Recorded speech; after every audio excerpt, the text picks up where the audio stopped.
Chile contains some of the world's most beautiful scenery. It's a region rich in wildlife, home to 86 species of birds and waterfowl.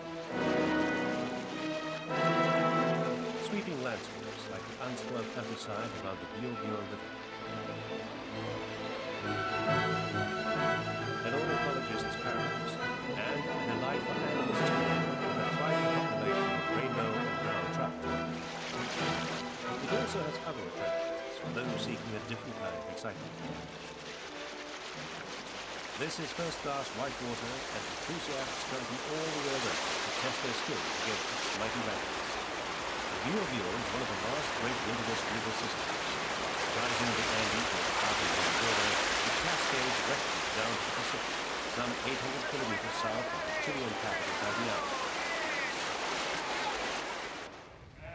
For centuries, little has changed in the surrounding area. Verdant pasture makes it perfect for the traditional methods of farming. These grazing lands and forests, stretching from the river to the distant mountains, have flourished since prehistoric times. When the Spanish came to colonize Chile in the 1500s, there were more than 500,000 Mapuche Indians inhabiting this region, living in quiet harmony with their environment.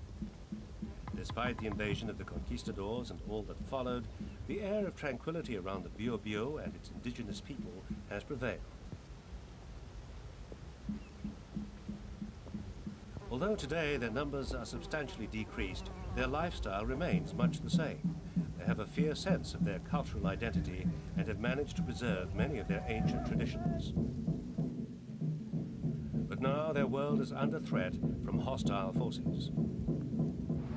They've long had to stand firm against the influence of Concepcion, the regional capital.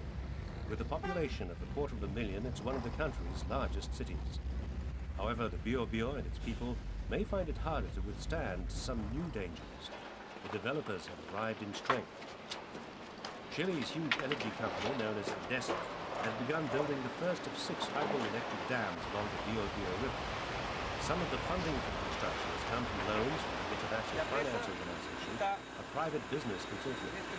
The total cost of the project, which is called Pangue, is expected to be more than $460 million. The dams are designed to generate much needed power to enable Chile to pursue its program for economic growth. Initially, they provide hydroelectricity for the country's aluminium smelters. But even before the planners got to work, arguments began. It's a classic case of a conflict of interest between the drive towards industrial progress and the preservation of nature.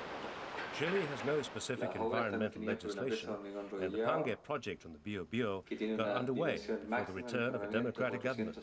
As a result, there was scant opportunity for effectively opposing the scheme at the planning stage. There are fears that in addition to the shock of construction itself, Pangue poses other problems. The dams will create reservoirs necessitating the flooding of thousands of acres of land. Obviously, this will have far-reaching effects on every aspect of the region and its flora and fauna. The entire ecosystem of the Biobío will be transformed. However, an environmental impact study to assess these effects was only carried out after the building had begun.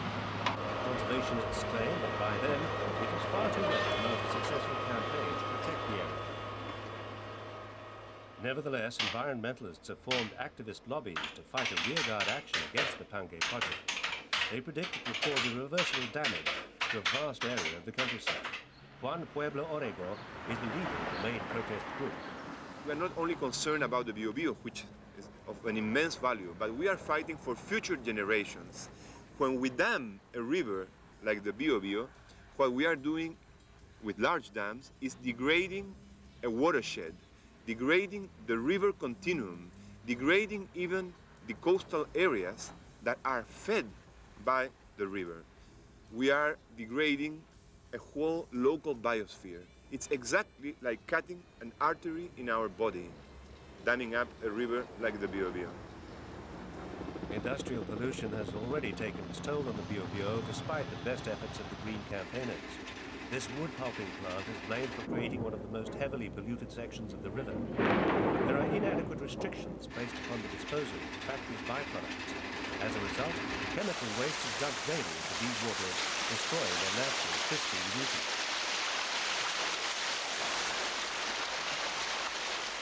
The Pangue project has set up its own monitoring stations to try to prove that the environment will be protected. Its scientists claim that the scheme will have a limited effect upon the surrounding countryside. The main ecological impact of the dam will be the flooding of 500 hectares. Physically, they will be below water level. This is the main impact of the construction of the dam. Pangue officials maintain they have seedlings ready to be planted elsewhere to make up for the trees which will be lost in the flooding. But that doesn't solve all the problems. Amongst the trees in jeopardy, the fate of one in particular concerns the local people. They call it the Tree of Life, the Araucaria araucana. When fully grown, it stands 50 meters tall. They don't grow overnight. Some are 2,000 years old. The tree is more than just a beautiful part of the landscape. Its fruit, the pinon, is the staple diet of Mapuche Indians. Given the time it takes for the trees to mature, replanting will not help compensate for the loss, and generations will be made aware of the cost of the dam building project. Every aspect of the lives of the Mapuches themselves will be seriously disrupted by the Pangue scheme. Much of their land will be underwater and their harmonious relationship with their natural surroundings destroyed. This is a culture ill-equipped to adjust to changes brought about by 20th century engineering. It is difficult to see how this ancient society and culture could be relocated elsewhere. An entire way of life with a wealth of tradition is at risk of being lost as the waters of the Bio are made to rise and flood Mapuche's land.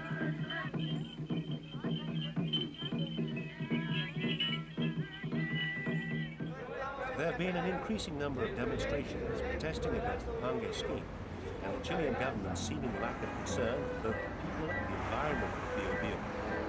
But so far, all calls to stop the project have fallen on deaf ears.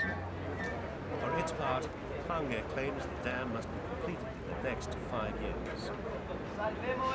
Si Pangue no está lista, se va a producir un déficit de energía, lo cual va a significar un aumento de las tarifas y va a significar que vamos a tener que restringir el consumo de energía, por lo tanto vamos a tener que disminuir el grado de crecimiento económico del país.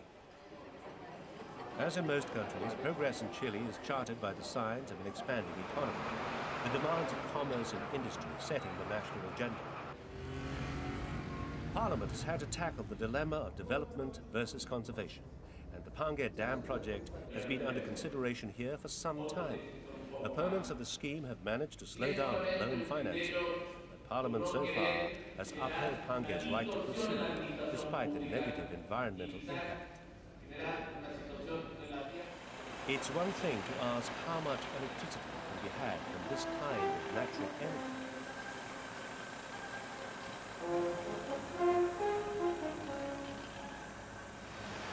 But it is quite another to question how much a waterfowl is worth.